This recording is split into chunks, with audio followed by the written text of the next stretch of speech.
Good morning, traders, and this is your S&P 500 day trade setup for today. So we are still hovering at this previous high here, and that level is 3401 or 3400. You can see we didn't really close above it, although we are above it at the moment.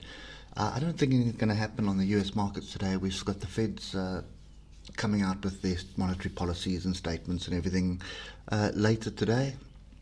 So until that meeting happens and the speech is done with, I think you're going to find that we will be range bound, pretty much most of the dollar pairs as well as the US indexes.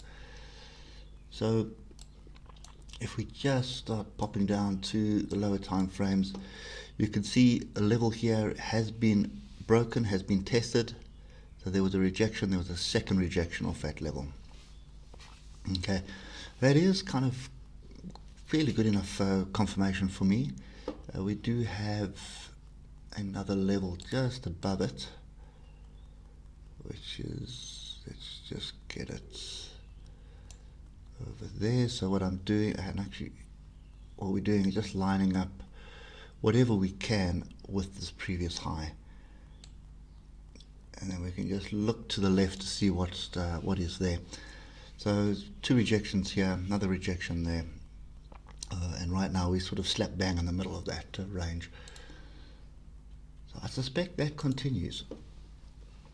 Okay, you can see we have a pin bar of two previous swing highs. We've got another pin bar here, so the moving average pointing up.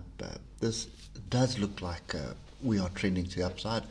We need to break through this upper level here of 34.21.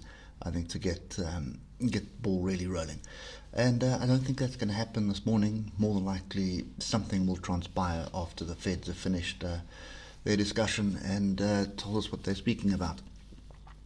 Okay, so I'm pretty much staying out of this at the moment until later tonight. I don't really see any opportunities here that are going to impact this in any form at the moment. So yeah, so we'll wait for the Feds and then make a call. But these two levels are critical. So if we get back below 3400 and sort of test it, retest it and start rolling, there's more than likely opportunities for shorts to come and close this bottom gap.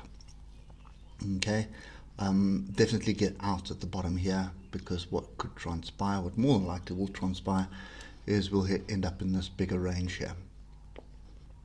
Okay, there is some noise around trade tariffs and penalties and things like that as well, so don't be too surprised to see Trump try and send out a barrage of tweets through the course of today. The last thing here is the level to the upside, which is 34.21. So break up above that, retest, that's going to confirm the move to the upside. Until one of those levels goes, I think we are going to be range bound, and pretty much up until most of today, as far as I'm concerned. Okay, anyway guys, that's it for me. Hope it helps, and we'll catch you later. Cheers for now.